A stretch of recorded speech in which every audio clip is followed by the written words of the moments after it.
taliyihii hore ee nabad sugidda gobolka Banaadir Maxamed Aadan Koofi ayaa si rasmi ah loogu magacaabay taliyaha laanta socdaalka iyo jinsiyadaha ee dowladda Soomaaliya.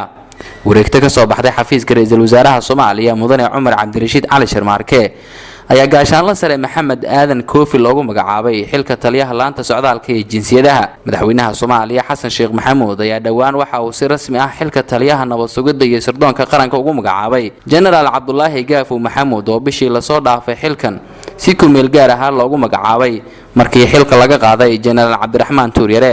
gaashaanle sare Koofi oo ah nin dadka iyo warbaahinta inta iska qariya waxa wax ku soo bartay dalalka Suudaan iyo Uganda, waxaana uu bedelayaa General Cabdullaahi Gaafo Maxamuud oo ahaa waaya arag muddo 10 sano ah xilkaas soo hayay.